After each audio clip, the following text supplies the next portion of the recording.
This week's mini lecture is on ethics in decision making. I'm going to cover two topics, the first of which is ethical intensity of decisions. Every decision that is made has an ethical intensity. That ethical intensity may be high or it may be low. It may be so low, in fact, that decision makers don't perceive an ethical component to the decision at all. When we talk about the ethical intensity of decisions, we look at that ethical intensity along 6 different dimensions. The first is the magnitude of consequences.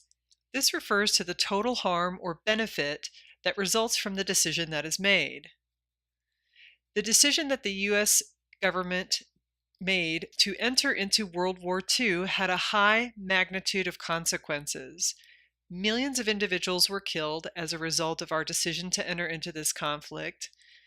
Both our country and other countries were disrupted as a result, significantly disrupted as a result of our involvement in this conflict, and I'll talk a little bit more about that in a second. So because the total harm was widespread, it had a high magnitude, we would say that the decision to enter World War II by the US had a high magnitude of consequences. Social consensus refers to whether or not society more broadly thinks that the decision is good or bad. Murder is an example of a decision that society more broadly thinks is bad. In fact, society feels so strongly that murder is bad that it's become codified. That is, murder is illegal. Next is probability of effect.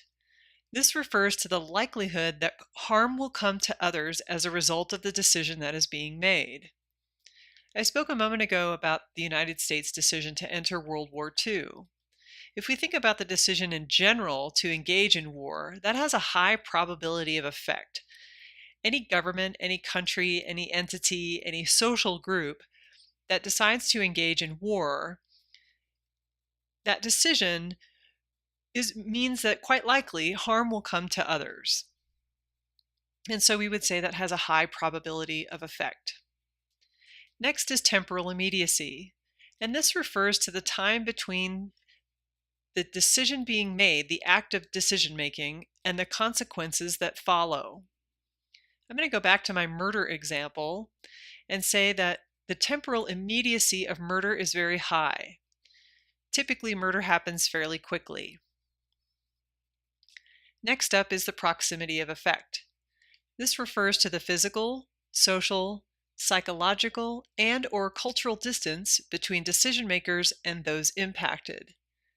An example of a low proximity of effect would be a CEO of a large company deciding to close down a manufacturing facility. There are likely many layers within the organization between the individuals that work in that facility and the CEO.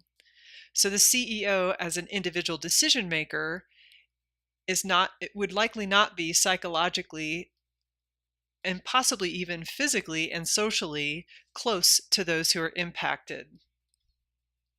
Lastly is concentration of effect. This refers to how much the average person is affected by the decision. In other words, will this decision affect the average person to a great extent or to a lesser extent? Here again, I'm going to return to the example of the U.S. entering World War II. For the citizens of the United States in World War II, there was a high concentration of effect as a result of that decision. The labor landscape changed dramatically. Many more females entered the workplace during this time as the males were conscripted into service.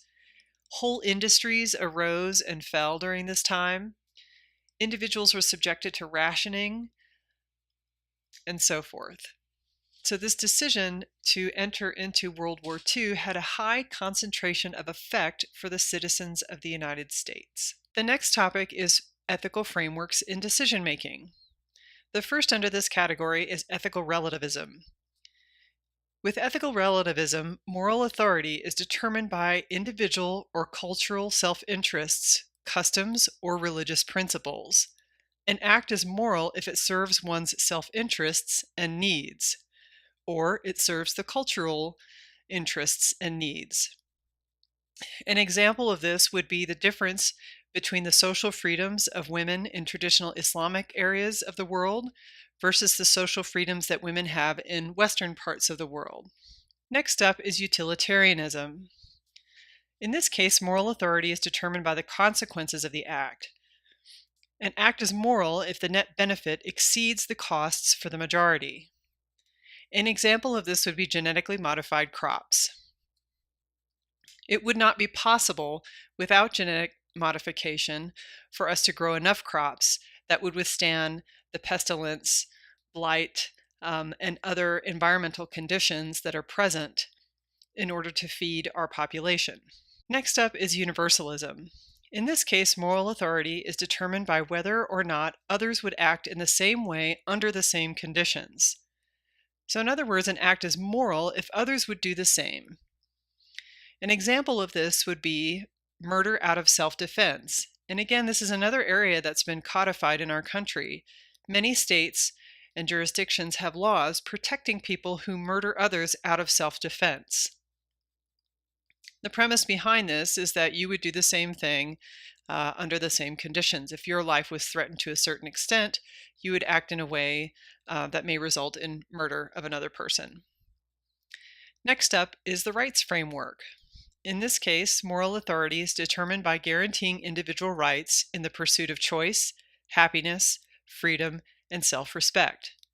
An act is moral if individual rights are preserved. The classic example in our country of this is the U.S. Bill of Rights, the Constitution, and its amendments. Last up is justice. In this case, moral authority is determined by the extent to which opportunities, wealth, and burdens are fairly distributed throughout society. Occupy Wall Street protesters feel as though our economic system would not pass the morality test underneath a justice framework. That's all I have for you, and hopefully this will help you with your online discussion this week. Thank you.